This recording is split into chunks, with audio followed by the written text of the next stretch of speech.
Welcome to Pixels and Paragraphs, the bonus show where you get to hear me, Darren Hupke, interview some of the raddest writers behind the greatest gaming books. Each episode, you get to hear from a new guest as they discuss their book, talk about their process, share some details from behind the keys, and more. Whether you're a fan of the book already or want to find something new to read, be sure to check out the show notes for links to everything we discussed today. And also, check out all the other great shows on the Soundstone Network.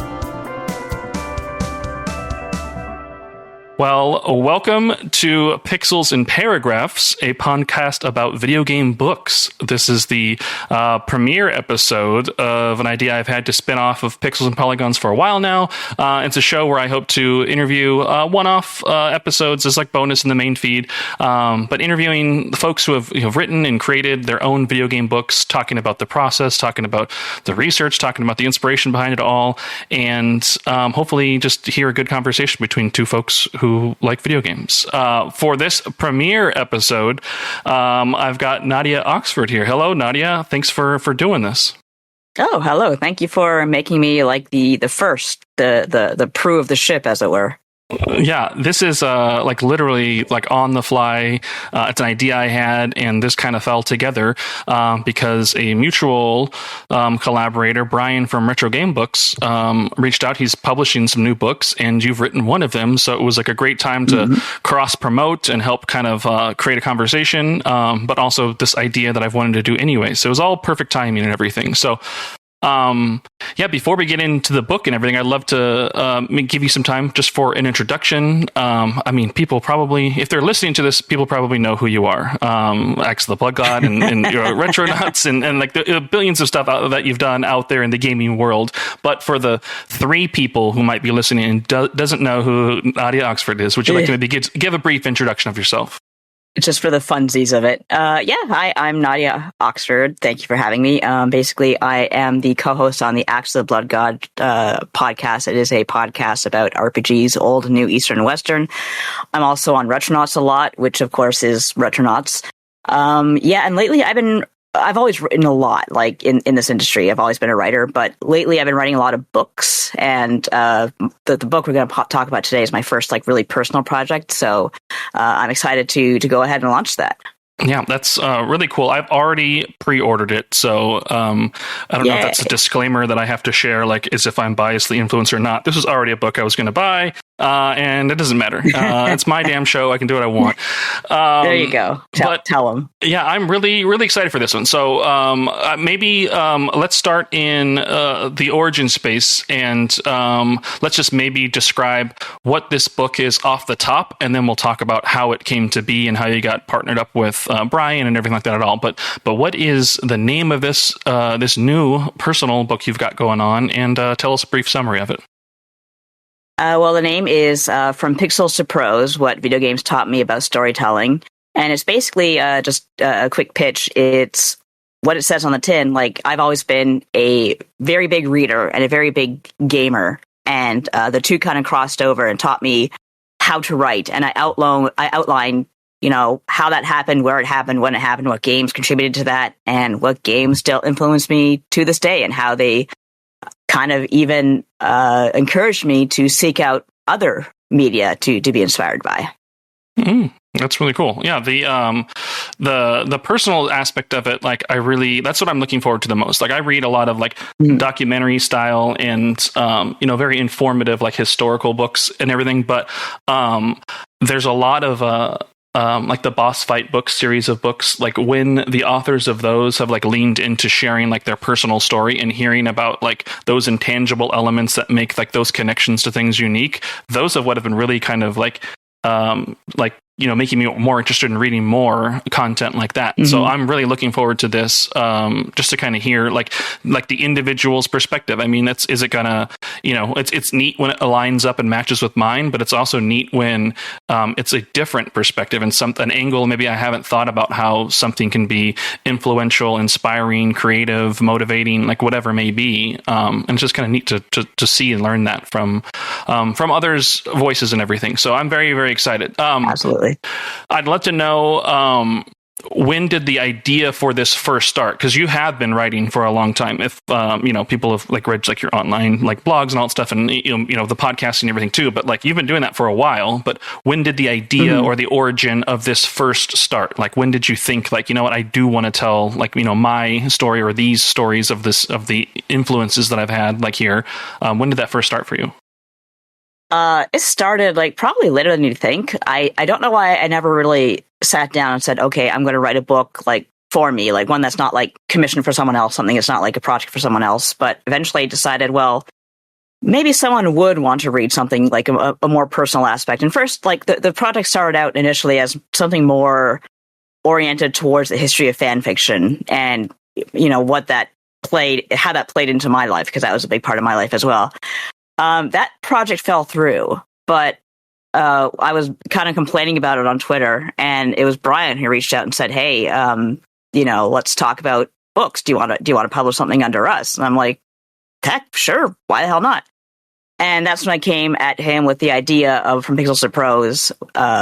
What video games taught me about storytelling. You'd think I would know the subtitle of my own book, but you'd be surprised.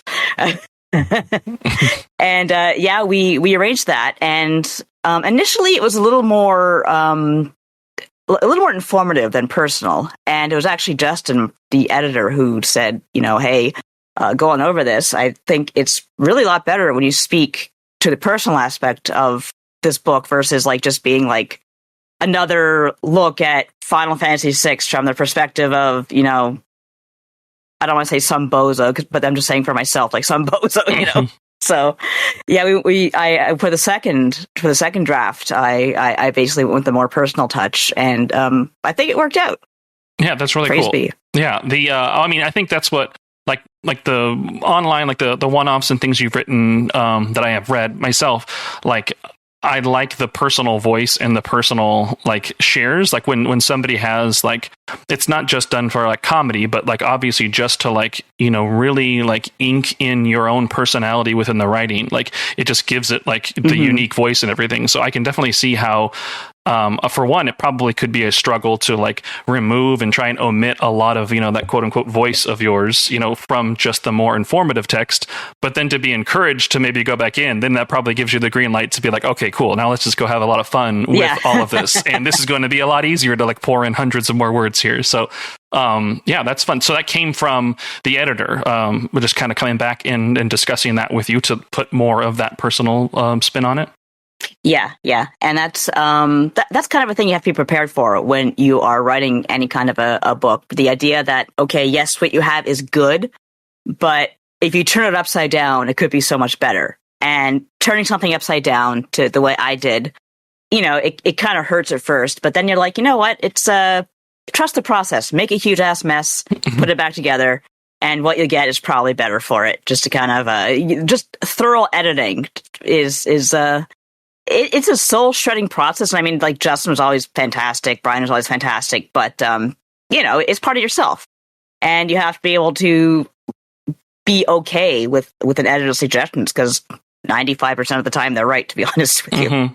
Yeah, I mean, there's probably the balance of, like, hey, are these changes, like, picking apart or implying that what I have here was not good or was not right? This is my writing. How can somebody tell me that? Yeah. But at the same time, it is...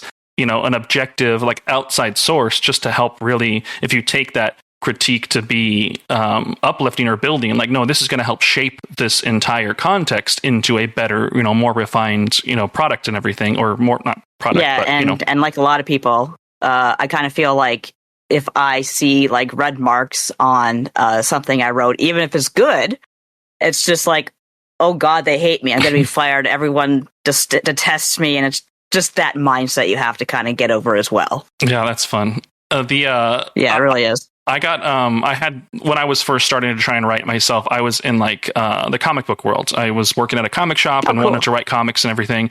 And I was the manager of a shop, and I would set up signings. And so I would just find like all my favorite writers and artists, and, the owner would set up signings, we'd fly them out, and I get to meet them in person. It was like super like selfish that like I got all this like one-on-one time with these folks that I, was That's like cool, trying to emulate. And hearing so many stories from their perspectives, like helped me like just build up my confidence. And like, being a writer doesn't mean you are an expert at grammar, at editing, at like God, no. structure and all stuff. You are your No. ideas are there, and it's fine to have that support of others to help shape and finalize that and everything.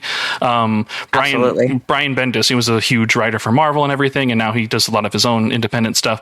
But yeah, he would say that like he would have hundreds of like grammar mistakes, editing and formatting mistakes, punctuation, all that stuff. But that didn't remove or deter from like the final content of it all. That's just where somebody comes in to help support and polish that up and everything. And that's not the pressure he puts on himself. And yeah, as a nervous person who first started to try and write themselves, like I was thinking I had to have everything done. Like, what's the professional formatting? Like, should I use like which font in this file? Like all these types of things. And it's like, once I realized, no, don't worry about those things. Like, the other people will give you that feedback and suggestions along the way, and you can always polish those things along the way. But just what is your voice? What is your message? What are those words you want to say? Just worry about that part. Absolutely. Yeah, that's first and foremost. I mean, these days, when I started writing, at least, they really started taking copy editors and shooting them behind the barn. Just they were the first to go when all the layoffs started happening. So I've kind of had to teach myself how to be decent at grammar as well. But you can never replace a good copy editor. It's just not going to happen. Yeah. Well, then can we maybe talk about your origins with writing? When did you first start putting, pen to paper, so to say, or keys to keyboard? Like, when did you first start doing that? Do you feel your work, do you look back on some of the earliest writing that you've done with that sense of like pride and still feel like it stands up? Or was there like really strong like learning moments and you kind of can't go back and look at some of those old things the same way? A little from column A, a little from column B. I started writing when I was a very, very little kid, actually. Like I have memories of just having a pen and a pad of paper and writing. I go over some of these stories in my book, but I started by writing fan fiction for like Archie comics because my parents used to buy Archie comics. So I used to write like stupid adventures for little Archie in particular because like, his stuff always had like an adventurous bend to it anyway. And then I just kind of graduated, if you want to call it that, to writing like fan fiction. Grade 6, I wrote a Mario fan fiction. That was like one of the first big things I typed up, like back when computers were still we had 2 Macintosh Pluses in our classroom, and that was like the computer time. You know what I mean? Like every kid got like an hour for a week, and I'd spend my hour typing up a Mario fanfic. And I just kind of like, once the internet happened, it got worse, and I started writing more fan fiction. And basically, it got to the point 2004 where I think I was blogging a lot through like LiveJournal and other platforms, and it was Jeremy Parrish who said, "Hey, this site called One Up is happening. Do you want to write something for it?" So I did, and it kind of took off from there, and it's been that way ever since. That's really cool. Yeah, I loved the One Up era as a Ziff Davis, magazine fan, EGM and everything. Yeah. I got to evolve as that. As the internet became more accessible for me and being able to kind of like continue on all of that, that's really cool. And you mentioned Jeremy Parrish. Obviously, he's really he's a big name in the retro gaming space. With Retronauts and everything. He did my forward as well. Yeah. Did that just come from that like long time like friendship and collaboration with him? Or was it easy to ask and have him say yes? Oh yeah, like he's been like a friend and a mentor of mine since 2000-ish. It's been a long time. Yeah, so that's really cool. Yeah, so I'm again looking forward to reading the final book, and then I love that Philip Summers was involved doing like that cover art. It looks amazing. He just finished up the hand-drawn Game Guides Mega Man that was officially licensed with Capcom, and his artwork has always been awesome. So I love seeing that on the cover too. So this entire package looks like it's going to be like really a really good read. It is. You can pre-order it now at the time of this recording through retrogamebooks.com. It's $15 for the paperback, but there's also a digital edition of it as well. I'd like to ask you about some of the research process of this all. So when you start to dig in and you need to find details, you need to confirm facts, you need to get your learn on, how does that process work for you? Do you start by researching all that you need or all that you hope you need and putting all that first and then start building the pieces around it with your writing as you start to structure that, or what does that research process like for you when you write a book like this? I tend to be more of a seat of my pants kind of person, to the point that like I would type stuff up and, I'd have my chapter, and Brian or Justin would be like, you have to verify this, and this. Because this is initially it was all stuff that I remembered off the top of my head. So that's not going to be good enough. I had to go back and recheck a lot of my facts. And a lot of them I was right and a lot of them I was wrong, as it is. But I made sure, we double checked, of course, we triple checked with everything. But one thing about research in this day and age is getting really hard to do decent research with AI slop just clogging everything up. So what turned out to be invaluable was the Internet Archive, because as you can imagine, like I think like 70% of what I've written for the internet is preserved only on the Internet Archive in this day and age. Like we were always, well, not me, but like school kids are always told, oh, Wikipedia is useless, don't use Wikipedia, but it's actually a great research tool if you have it, if everything is cited and sourced, and then you can go back to those sources, and thankfully a lot of them point back to the Internet Archive.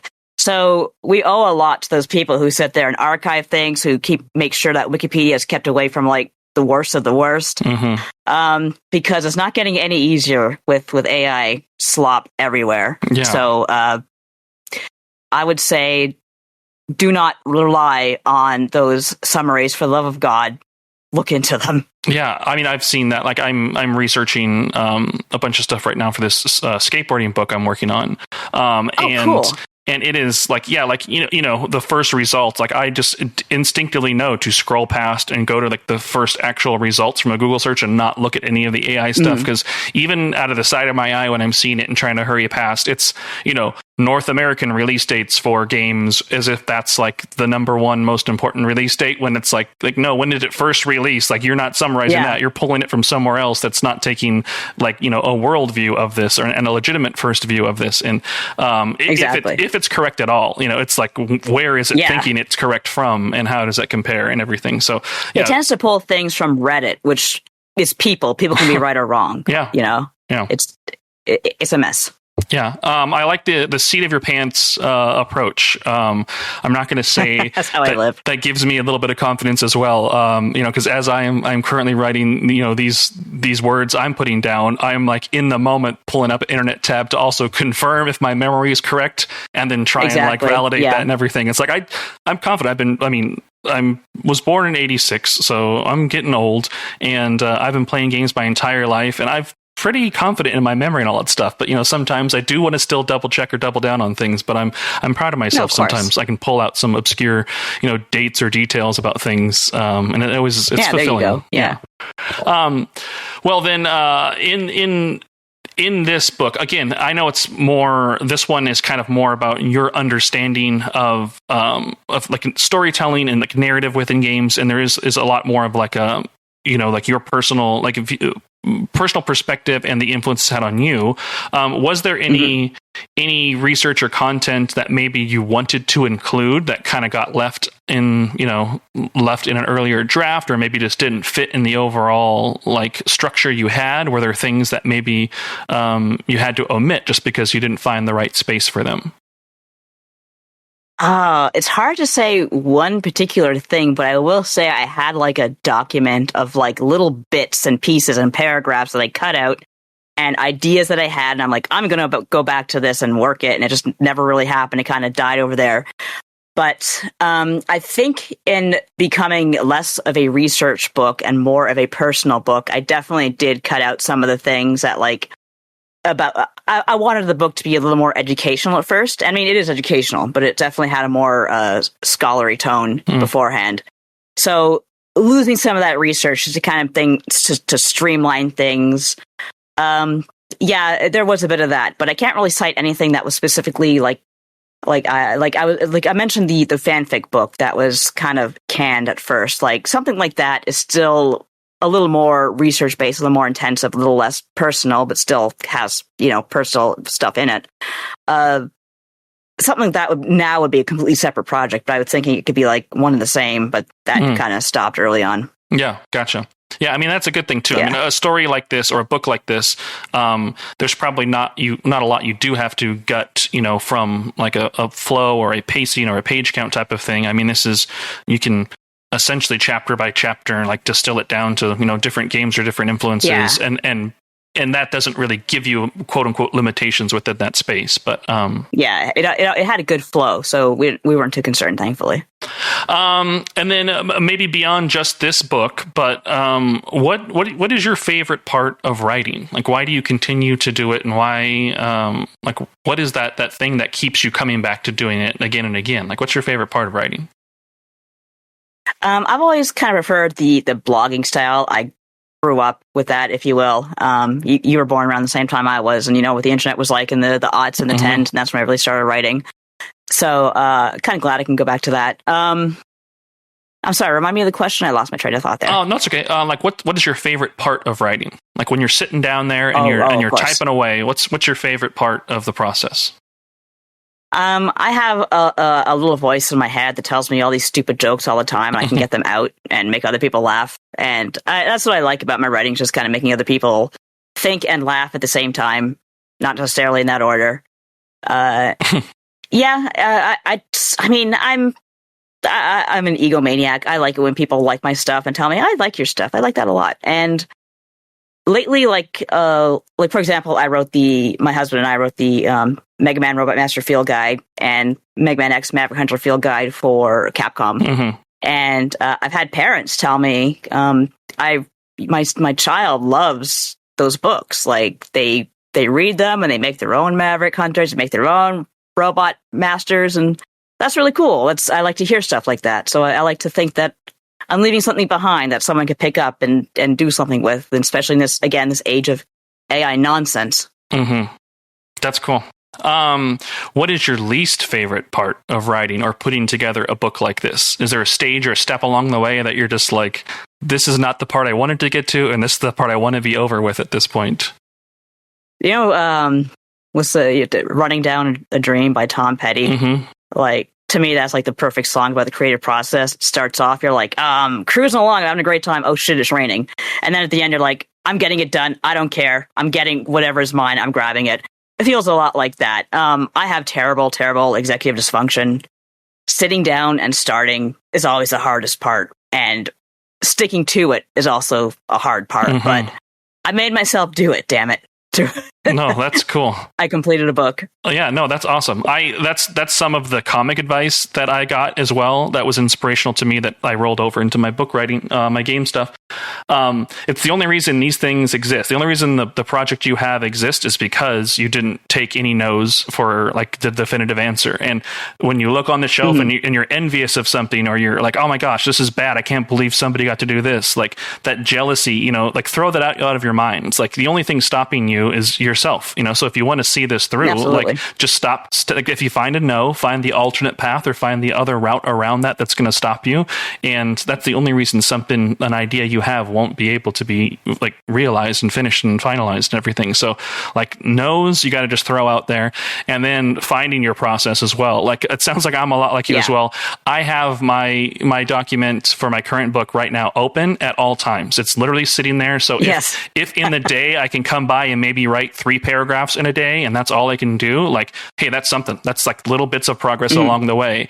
If I don't, and I have to like pretend I have to carve out time and feel like I'm inspired at 3:00 on Saturday and know that that's the time I've carved out for myself, who knows what I'm going to actually feel like 3:00 on Saturday. I may not have any inspiration whatsoever. So like having it always there for me open, like lets me know, even if I'm walking by to like take some trash out of the room, if I'm like, oh, you know what, I had this thought, or I had this idea, or let me just put a couple sentences down, like it's progress, and that helps kind of motivate me to kind of continue on. So if anybody is inspired to maybe write themselves, like just don't take no for an answer and just chip away at it. Action begets motivation is also a good term to live by. I love that. Actually, I've not heard that. That sums up all of that there in 3 quick words. It makes sense. Yeah, I heard it once and it made sense. So then final 2 questions that I have.